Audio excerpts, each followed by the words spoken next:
How's it going, Emily? It's great to finally have you on. I feel like we've been trying to schedule this thing for, I mean, what seems like an entire year at this point.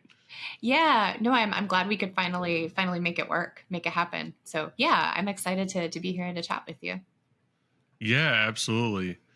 So, Emily, I always start everyone off with telling their background because I feel like, for a wide variety of people that may be listening to the podcast, if they want to get into security, it's important for them to hear a different background, right? For them to hear it and know like, oh, well, if they did it, maybe this is possible for me. Yeah. So what's your background? How did you get into IT? How did you get into security? Maybe what piqued your interest in those areas to make you go down this kind of crazy rabbit hole of cybersecurity. Yeah. So I love this because I feel like I often get asked, how do I get in? As if there's sort of this one core or ideal path. And really the reality is very different. Like I think, as you probably know, like lots of different ways to get into this industry. For me, um, I I was really interested in like computers as a kid. I kind of like, did the whole I'm going to learn how to build websites and write HTML and Notepad and like all of that kind of stuff. And so that was really interesting to me. And I had no idea that that was actually a thing you could do as like a job, because I think this was a little bit before. I don't want to date myself too much, but like this was a little bit before that was like a big thing. This was before tech was such a big thing. Um, and such a like highly sought after career. And so I was very into that. I really loved it. And then when I went to undergrad, I wanted to do computer science. And I was actually told by a very well meaning person, but that it would be too hard for me, that I wasn't cut out to do CS. And I listened, which I wish I hadn't. And I would encourage anyone who hears that to not listen. Like if it's something that you really feel pulled to do, like go for it. And I ended up doing psychology instead. But this turned out to be kind of a great thing because I spent about a year and a half working in a research lab, stayed and did like an undergrad honors thesis and all of that. And through that, I really discovered that I loved research. I loved the idea of kind of like carving out new information and figuring out new facts and uncovering new pieces of the puzzle. In that case, it was around cognitive psychology, but that was really kind of the first inkling to me that like research was a thing I was interested in. Um, and I went on to I worked for a neuromarketing company for a couple of years, which is wholly unrelated to what I do now. But then I got my first job in tech about 10 years ago now. And I was a quant essentially for a user research team. So they brought me in to help essentially identify customers. I was working at a software company, and the user research team there wanted to find interesting customers to talk to interview. And so my charge was go look in our user database and find people who are doing interesting things with our platform. So you can probably kind of start to put the pieces together, like, oh, this is anomaly detection. You're looking for weird things in very large sets of data, and so I did that for a few years, and that's really where I'd say like I honed my like programming skills and kind of got more experience like with databases, with actually writing code to like analyze data, doing computational analysis and things like that. And so I did that for a few years, and I still always kind of felt pulled a little bit toward security. Like I read 2600 and like hacking magazines, like at various points in my life. And I was just really, really interested in it. And somehow an opening came available on our security team, the company where I worked at the time. And I had no business applying for it, frankly. Like I still don't know how I wound up getting the role, but I wound up getting a position on the security team. And it was like, I feel like that's what, you think back about your life and you think about these branching points of like the decisions you've made. And I feel like this is still one of probably the most impactful decisions I ever made, was taking that role. And it was actually kind of a hard thing to step into, because I got on the team and I was so excited. Everyone was super nice, like just really wonderful. But everyone on the team was either an application security engineer, so like software security engineer, or they were a pen tester.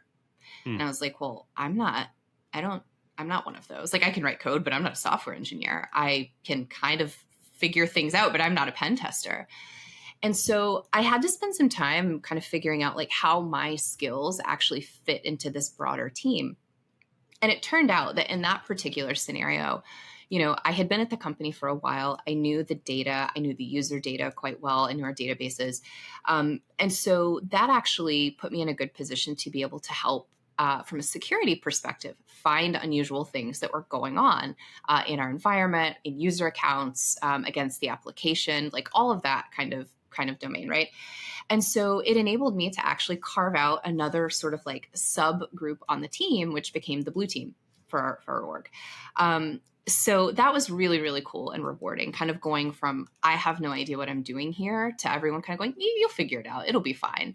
Hmm. And then being able to kind of say, no, actually, there is a place for these skills here. I think, coming from sort of the analytics and data world, there's a lot of need for those skills in security. And it's not going away, I'll say.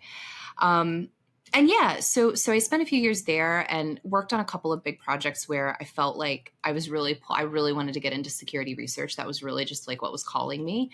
Incident response got really, really a lot after a while. Like I just wanted to sleep and not have a pager. And so, yeah, had a couple of different roles in security engineering and research. And now, and for the last almost 2 years, I've been at Census. So I am a senior researcher here and lead the security research team. And yeah, I mean, I feel so lucky to get to do this every day. The internet is a wild, weird place, but man, it's fun. Hmm. Yeah, it's really, it's interesting how like the internet came about and now we all have careers based on Yeah. the internet, and it's like we all have, a million different niches Hmm. and areas of specialty and things like that. It's really it's fascinating, because like I'm sure those people that, cobbled this thing together right in the beginning, like they never imagined that, that there would be security issues and security researchers and things like that. It's fascinating to me. Yeah, well, I mean, if you think back, like if going back to like the late '80s, when you had like the Cuckoo's Egg, Cliff Stoll, and kind of the first really big like intrusion, like computer network intrusion that kind of you know captured the public's imagination, I guess, or interest. That was fascinating. And you go back and you read that book now, and you're like, wow, I can't believe there were no protections. There were no, you could just kind of like dial up and log in, and there was no like things have changed so much. And it's such an interesting. It's interesting to see like going back and reading that now and seeing kind of how things have changed and all the different needs we have as we kind of shift more and more into this very like online space in our lives. Yeah. Yeah, it's a completely different world because of it. Yeah. So when you were applying, to that first security role, that first security team, you said that, you basically had, no business applying to the team or the role or anything like that. How did you overcome that? Because there's a lot of people out there that, see roles on the internet, and if they're not 100% a match, if they don't have everything on the list, like they don't even consider it, Yes. and for me, with my background, I mean, I did over 300 interviews before I got into security, Yeah. and that was the most frustrating part.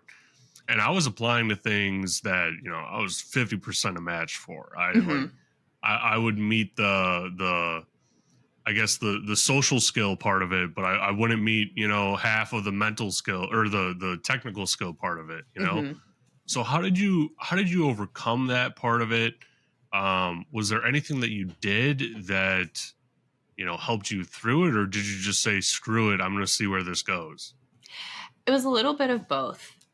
So I totally want to like double down and say to anybody who's listening, if you see something that's interesting to you and like you've been working on those skills and you don't meet like 50% of the job criteria, apply anyway. Like, do it anyway. We tend to self-select out for a lot of things that we would actually be really good fits for. So like, do it anyway.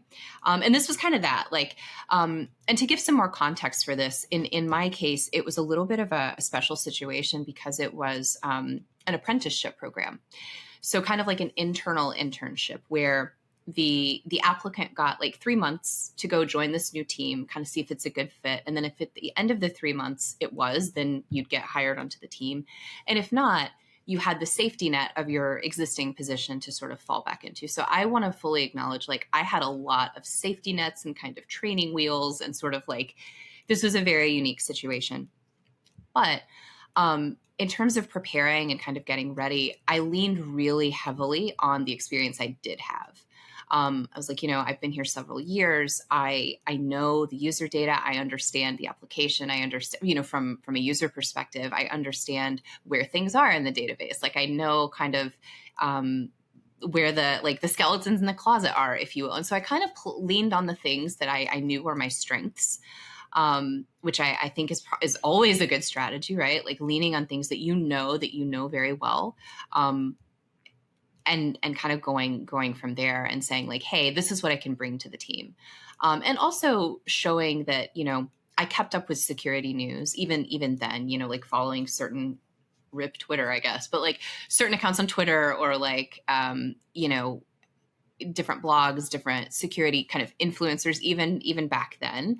And was ready to talk about that and say like, here's how I kind of learn things. Here's what I'm interested in. Here's what, here's my plan, or here's kind of what I envision being able to do in this role. And so, yeah, I would say just like really leaning on your strengths, because the wonderful thing about security, I think, is that there's a lot of space for a lot of different skills. And I think for those of us who kind of got into it a little bit before it got really, really cool to be in security, like it became a thing. Like, I think, now we're seeing degree programs and like boot camps and all that. Like, a little bit before that, I think you kind of just had to be like, hey, here's what I know how to do.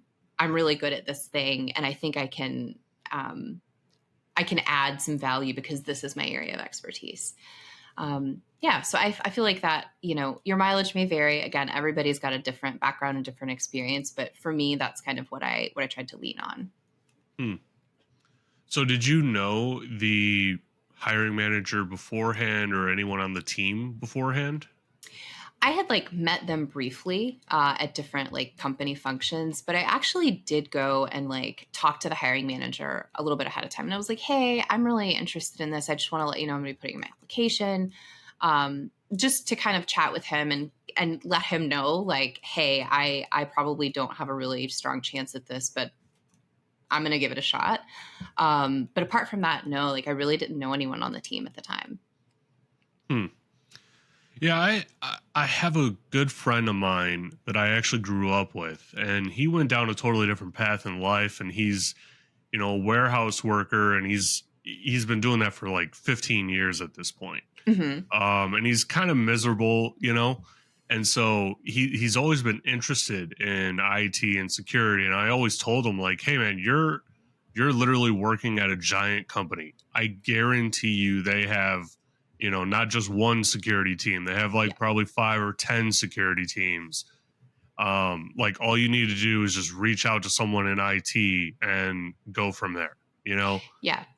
And like, I feel like it's that, actually doing that, and saying to himself like, oh, it's okay for me to do this. Mm-hmm. Which like holds him back from actually making that progress. And yeah, it's a daunting thing, but at the same time, what do you have to lose? Like, what do you really have to lose in this situation? If you're unhappy, probably not making enough money, you know, um, and an email is standing in between you and, a happier, more fulfilling future. Like, why not send the email? Yeah. I mean, it's scary to put yourself out there. Like I've talked with folks, I have friends who have been in similar situations, and it's like it can be, I think, crippling for some folks too, because they're like, well, I don't know. Is this okay to do? Like, it's not clear always, I think, that kind of norms around it. But to your point, like, shoot your shot. Like, you get one Hmm. chance at this. Like, do it. Like, the only thing that's going to happen, like, the worst thing that's going to happen is they're going to say no or just not respond. And like, yeah, that does burn a little bit. It stings a little bit, especially the first few times. But you start to get a little more resilient. You start to realize, like, no, I can do this. Like, I am worth putting myself out there. Like, I know things, I have skills I can offer. Like, you know, and I think just showing that initiative sometimes can go a long way. Yeah, when someone tells me no with a job, and I don't know why I've always been like this, like, okay, on to the next one. Like I'm Yeah. not gonna waste any time. Like they didn't like me for whatever reason, and when interviews go really well, I'll dwell on it a little bit. I'll be like, man, that was really frustrating. Like, why did I not get that? Right. Right. But yeah, it's I feel like you almost have to be a bit of a like a mercenary, at some point, right? Like you gotta be, given a mission, you gotta give yourself a mission, and Hmm. then you gotta not care how it gets done. Like it gets done how it gets done, and don't ask any questions. Yeah. I mean, and that's the thing too, is like, you just kind of have to be willing to keep pushing. And it's so, again, it's exhausting. Like, Yeah. I know I see stories all the time of people who, like, they've hundreds of applications, all of these things, but like, you will find the right thing one, like, you just have to keep pushing. And I would say, like, if there's folks on LinkedIn or, Twitter or Mastodon or wherever, that like, reach out to people, like, again, the worst folks can say is like, no, I can't, or like, just not respond. But like, get people's perspectives. Like, if you're continuing to get rejections and you're not quite sure why, like, get some extra eyes on your resume, get some extra eyes on, like, do a mock interview with some folks, some friends or something like that. um because there are definitely ways to improve at that. And like, it's I think it's especially weird for, I mean, for me, it's really weird. I know for a lot of folks in the industry, it's weird. It's weird to feel like you kind of have to market yourself, because that feels very unnatural, I think, to a lot of us who are like, I don't want to, I just want to like sit and do computer things. Like, this is my happy place. I don't really want to be thinking about like, what is my personal brand or all of that kind of stuff. But like, it really can help in terms of like, folks kind of knowing your name, folks knowing who you are, um, being somebody who's putting, writing a blog, publishing posts on LinkedIn or different things like that. Like, those things can help. I mean, it's, nothing is guaranteed, but like, thinking about how you're putting yourself out there and kind of the public presence that you have, can help, especially like in those early stages where you're trying to break in, I think. Yeah, and when you're doing that, I always thought that I didn't have anything unique or valuable enough to like provide to the industry, right? Why am I creating some, extravagant LinkedIn post or a blog Yeah. post, right? Like I don't have anything special, like I'm nobody. But it gives you a voice really when you don't really have a voice outside of it, Hmm. and it's very easy to snowball the interactions and the views and downloads, right? Like with a podcast or a Hmm. blog or anything like that. um and I found that it's actually really beneficial. Like I've gotten opportunities just because I started that blog and I started this podcast, right? Hmm. I've gotten opportunities I never would have like even been considered for. I never even would have considered myself Hmm. for them. um and it only benefits you because as you're doing it, you're developing other skills, you're developing new skills of how to think about a technical topic and then write it in a way that many people can consume it. That's something that's actually really unique that published authors even struggle with, is actually taking a technical topic Hmm. and dumbing it down enough. I mean, I don't want to say dumbing it down, but like Yeah, like you making know it you, you accessible. you're yeah you're taking it down to its most basic parts, and you can say like, okay, if I can visualize this, I can build everything else off of it. Yeah. Yeah. I It's mean, Yeah. Sorry. Go ahead. No, you go ahead. I wasn't going to say anything of value. I doubt that, but I just want to like piggyback on that because it's folks, I get people asking, well, like, how do I get into security research or what skills do I need to have? And I think writing and effective communication is one of the most underrated skill sets. Like, nobody is going to care about the really cool 0-day you just found, like in anything, if you can't effectively communicate why it matters. Like nothing is going to change that.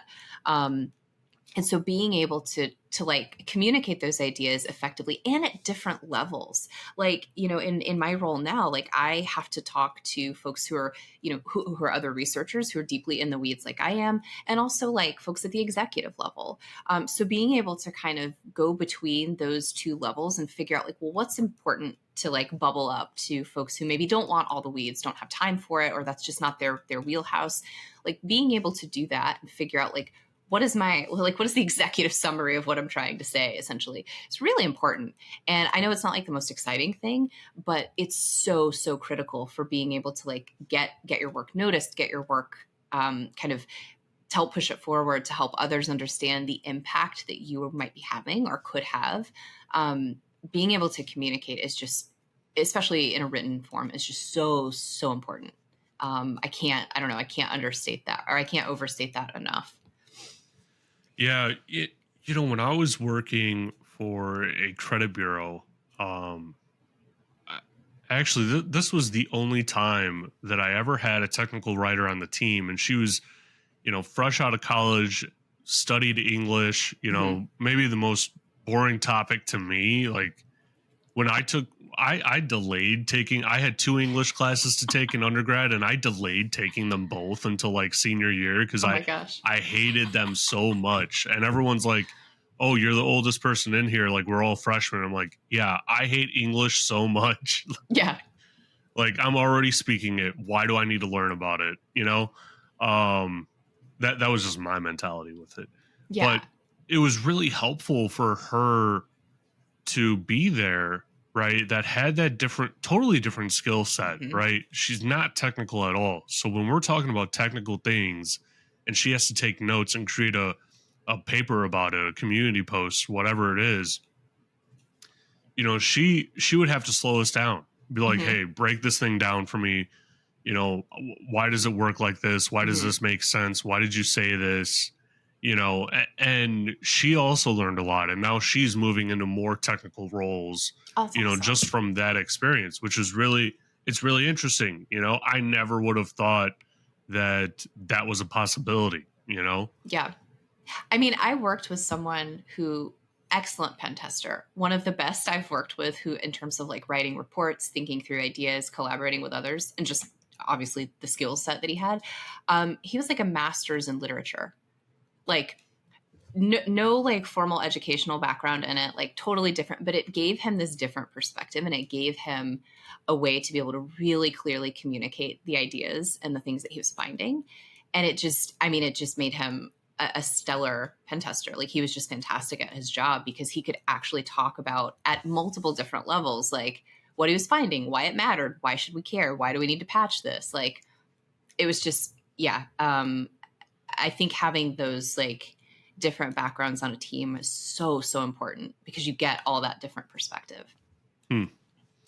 So, let's dive into what a security researcher is and what your day to day looks like. Are you? Yeah, we'll just start with that before I start diving into my million questions. Yeah. So security researcher, I think, is one of those very, very broad terms that can mean a lot of different things depending on where you are. In some cases, these are folks who are doing exploit development or research or vulnerability research. In some cases, they're working at vendors and they're studying things that are happening on endpoints that their vendors are watching. So for us, for me and for my team, we sit with access to this really, really comprehensive map of the internet. So internet-wide scan data, the entire IPv4 space. And so really for us, there's a couple of like kind of, I think, common paths that our day might take. On one hand, there's a lot of just exploratory data analysis. Like the internet's a really big place, really weird place. There's lots and lots of stuff to, there's always new rocks to kick over. So in the case that like there are fewer internet fires than usual, like we'll do some exploratory stuff. We'll dig. We'll like, I noticed this weird thing. I want to look into it. And so like just kind of the natural curiosity takes over. And then kind of on the flip side is the slightly more reactive work, where, a CVE comes out that's like critical, or CISA adds something to the KEV list, or, there's something really going on in the security news cycle. And if that's something that we have the ability to see, as in like it affects a public internet facing device, we'll go and look for it in our data and try to understand, how broad is the impact of this particular vulnerability? How many hosts, where are these hosts located? Are there particular autonomous systems that are really affected by it? And so that's kind of the more reactive piece. So it just sort of depends on kind of like what's happening in the world, what we end up looking at. And we also I say what's happening in the world because there's also the geopolitical angle to that as well. When there are conflicts or very big things happening, whether they're natural disasters or other things, from our perspective, we want to better understand, what does internet connectivity look like there? And what can we say about, operational technology in these regions? What can we learn based on kind of patterns around them being online versus offline? So what color can we add to those stories and context can we add to those? So yeah, that's kind of a mixed bag of things. And again, that's pretty unique to sort of what we have access to at Census and sort of what we do. But more broadly, I think security research is just a lot of being very curious about whatever data you have at hand. Hmm. So what is Census? What do you guys do? Yeah, so there's two pieces to what we do. So on the one hand, we have our exposure management, our attack surface management platform. So if you've been in IT, you've been in security, you know that asset management is not really an easy thing. It's kind of a pain. And so the idea there is that we help teams identify all of the things on the internet that they own, that their company owns. Ideally making it easier for them to sort of administrate them. If there are problems with them, like end-of-life software, or maybe we think you're running something that might be vulnerable to this new CVE that's popping off, we want to let you know about it. So that's one big piece of what we do. And the other big piece is census search and data. And this is near and dear to my heart because this is what my team and I really, really focus on. So Census scans the entire IPv4 space all day, every day. And we maintain this comprehensive map, really, of the internet. So internet connected devices, edge devices. You can go to Census, search.census.io and find these things in our data and start to look and investigate them. So where this gets really cool is if you're a security researcher, maybe you want to investigate some recent threat actor activity and you want to understand more about their infrastructure. So you can use our data. We have both the host data set, so all of those IPv4 and some IPv6 hosts, and we also have a certificates data set. So we ingest lots of CT logs, we ingest lots of certificates on the order of billions. And so that also is a really interesting data set to play with in terms of looking for interesting infrastructure based on certificates. So it's kind of Census in a nutshell. By chance, did you see any sort of, I guess, new infrastructure stand up or new attacks launched before or even, during the Russia-Ukraine conflict and now Israel-Hamas conflict? Did you see any kind of digital precursors? Yeah, so I can't get into super detailed response here, but yes, Right. these have both been things that we've followed pretty closely, and just trying to get a better handle on, again, like some of the things that we're often interested in these scenarios are, what does operational technology infrastructure look like leading up to during these types of events. So yes, there are definitely changes you can start to track and start to see, unfortunately, when these things unfold. Yeah, it's really interesting because I feel like, in the digital age of like big data, I feel like before a, physical kinetic attack ever happens, there's typically, some sort of attack or Hmm. preparation in cyberspace, right? Um, and so I've had on other people that, have looked specifically at Russia, Ukraine, Hmm. um, and they're a little bit more, I guess, liberal with what they say because they're a little bit closer to the battlefield, so to Hmm. speak. And it's just a fascinating area, because it's like a developing, it's almost like a developing space of security right in front of us, Hmm. of identifying like, oh, something might be going on over here, or like whatever it might be, because as I guess kinetic attacks are kind of, they're kind of, basic or very standard in, Hmm. what they are and how they're deployed and things like that. The cyberspace side of it is that new evolving field that now countries Hmm. are diving more into. That, it's interesting to see, like, even how the NSA uses cyberspace, Hmm. like it's really fascinating to see that.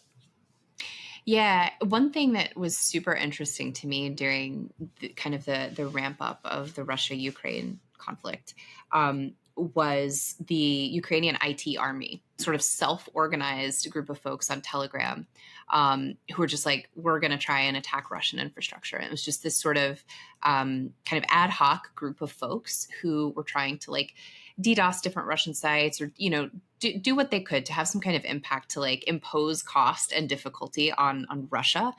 Um, and I don't actually know like how impactful it was. I know there have been some studies that have come out that have talked about that. I haven't looked super deeply into them, but like that's a fascinating thing too. Is you have and at one point I want to say it was like somebody high up in government in Ukraine was like, "Hey, we're developing an IT army. Come join us." And I cannot remember his exact position or title, but it was like this call to like cyber arms, so to speak, of like, "Hey, we're doing this. Like, hop in. We're gonna go try and like, lob some attacks toward Russia."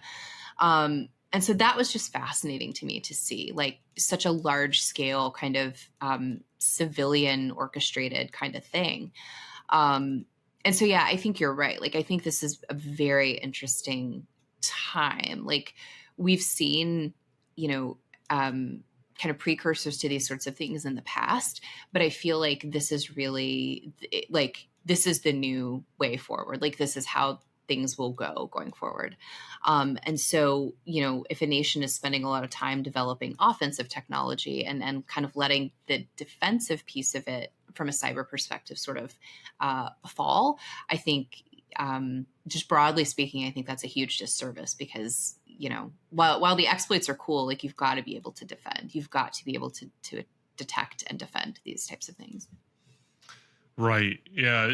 With the IT army of Ukraine, when that was actually starting, I'm not a hacker by any means. Like I can spell the word, but like when it comes to actually hacking things, I'm not the person that you should be going to ever. Um, when that stood up, I went onto the website to see Hmm. like, like, okay, how successful could this really be? Like it's Russia, like Right. Russia has a pretty good cyber warfare program. You would think like they have this stuff locked down probably better than ours even, because they don't have as many, you know, I view it as they don't have as many like politics in between their engineers and what Hmm. actually needs to get done. And so I went on the site, and I mean, constantly, this is a site of hundreds of targets. And Hmm. the entire time that I was on the site, every single thing was down. And Yeah. I'm like, Yeah.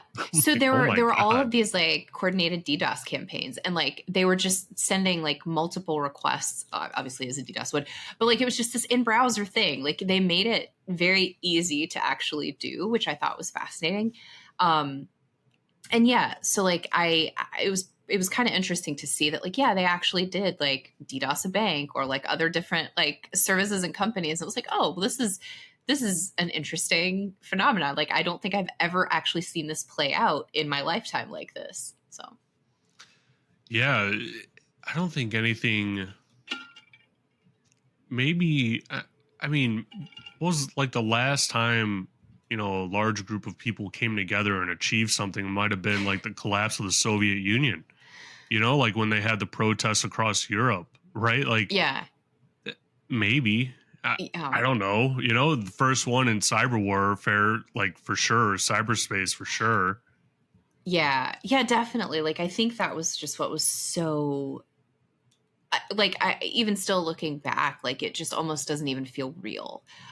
Which is maybe, and I don't mean that to sound insensitive. Like, I know it's very real for folks who are experiencing like the direct impact of it. Um, but kind of sitting back from a strictly like cyber perspective, just what a fascinating kind of like unfolding of events, I guess. Yeah. So you talked about, you know, shoring up the defenses and ensuring that you're good on the defense side. How do you go about doing that? Because so for companies, for large companies, that is a seemingly unsurmountable task that you will just forever, be doing. You're never going to be on top of it. You're never going to be in front of this thing. Hmm. You're always kind of trying to play catch up, right? And there's a lot of different facets to that in and of itself. Hmm. But then when we talk about a country and the critical resources within the country and the different companies Hmm. that are small businesses, one person owns it, runs it, does everything themselves. They have one contract with the government, that's all that they do Hmm. for 40 years. Who cares about IT at that company, right? Like this guy's doing all the work. um how, like, where do you start? How do you get ahead of this thing? Can you get ahead of this thing, or is it just forever a losing battle? So so as like a former defender, like I got used to hearing like, oh, you're always behind. Like they only have to be right one time. You've got to be right all the time. Like all of that kind of stuff. And so I think it does feel oftentimes like we're at a little bit of a disadvantage trying to defend.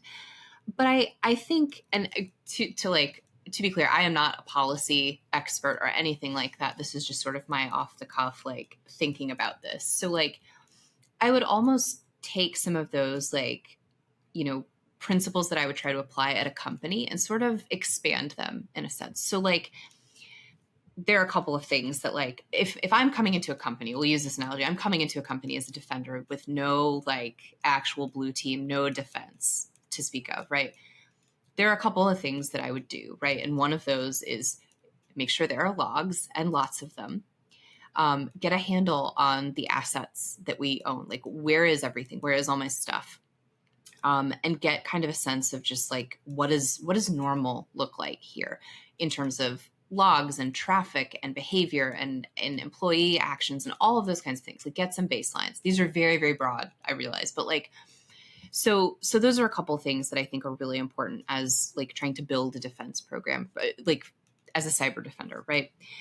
And I think you can kind of extrapolate that a little bit to a larger level as well, right? Like for a country or a nation state, understanding, where are all of my really important assets? Where is all of my operational technology?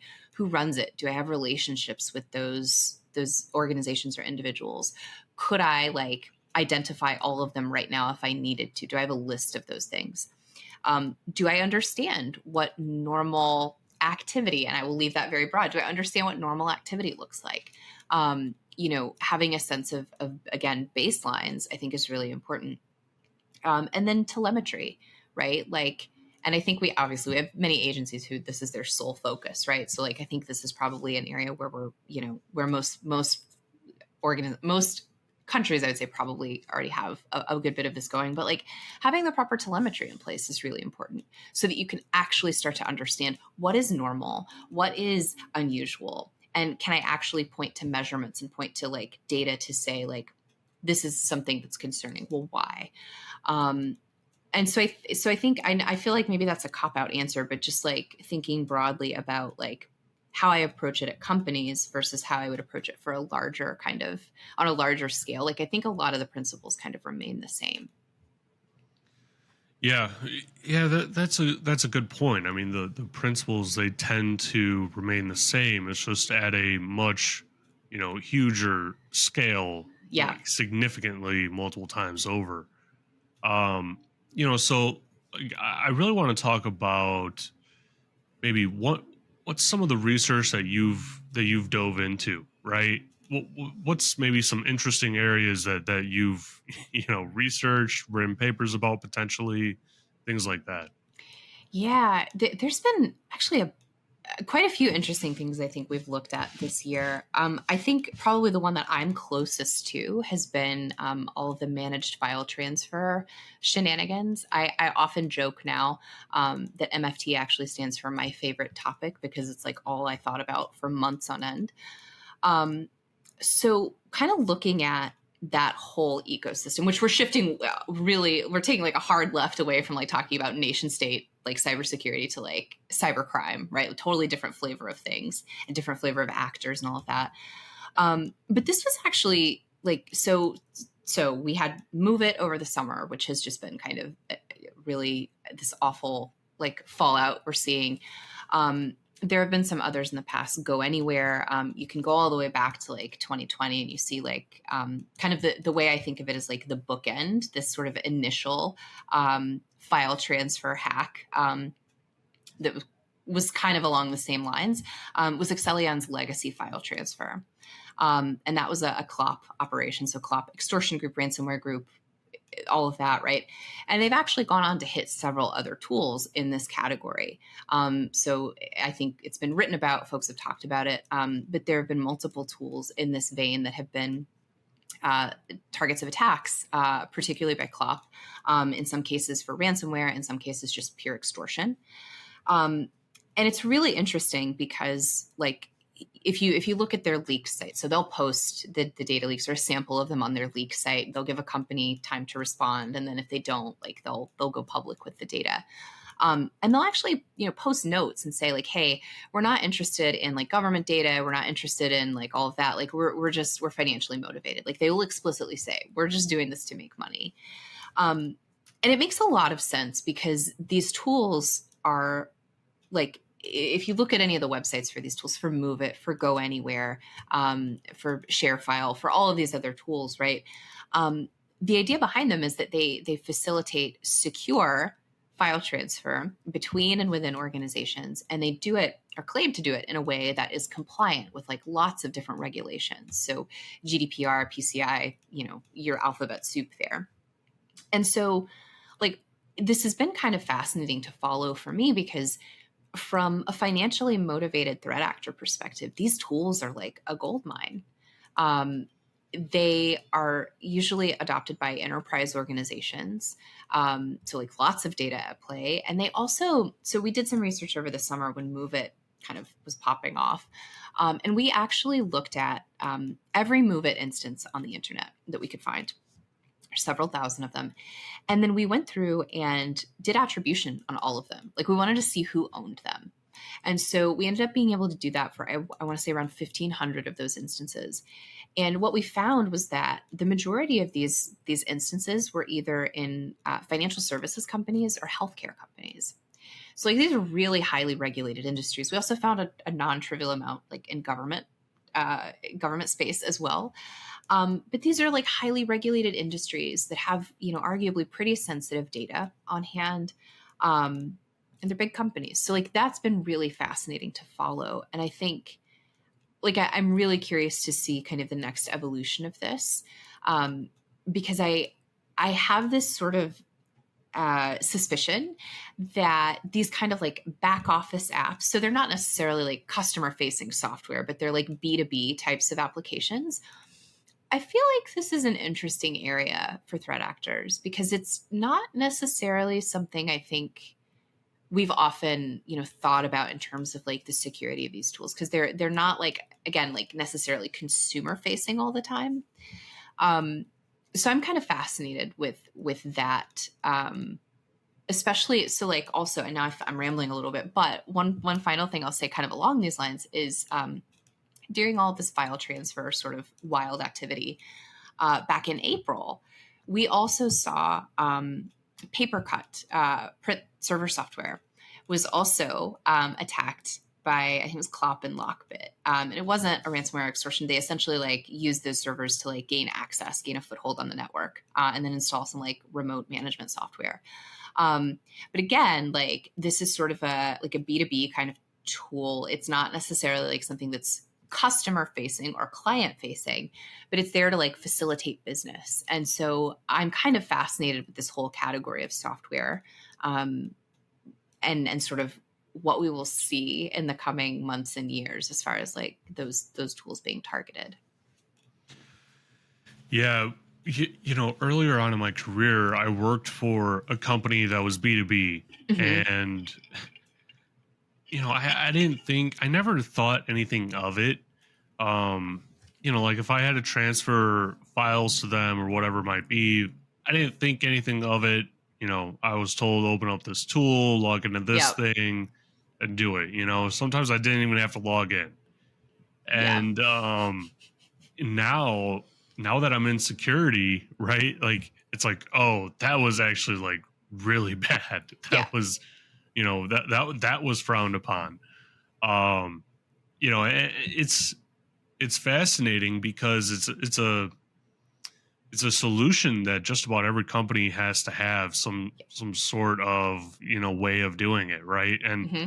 it's really tricky because you're moving potentially sensitive data Hmm. across the internet from one company to another, and you need to be able to send it securely, receive it securely, and move it within your own network, knowing that it's not malware or some sort of Trojan that's waiting to strike, or looking at your network and whatnot.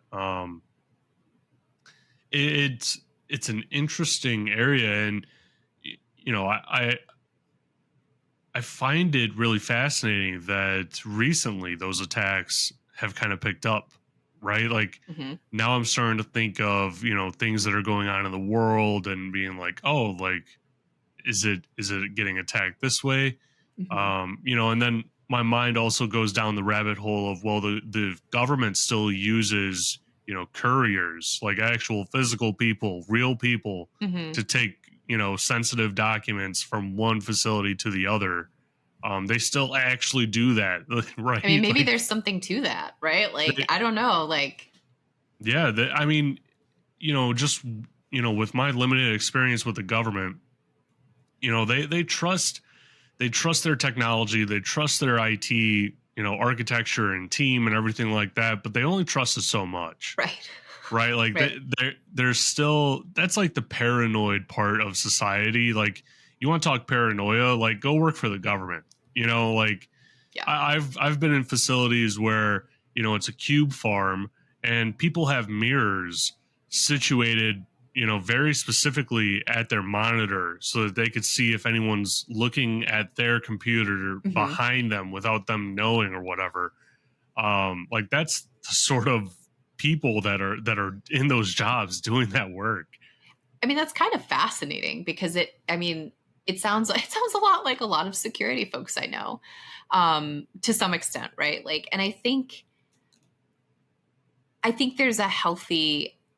there's something kind of healthy about that, about not totally trusting everything. Like trust but verify, trust to a point, but then just kind of assume, like always assume the network is out to get you. Always assume that there's something compromised somewhere. Like, and I think, yeah, it's kind of an exhausting, like sort of overly paranoid way to think about things, but like we're also kind of paid to be paranoid, I think, in some respects.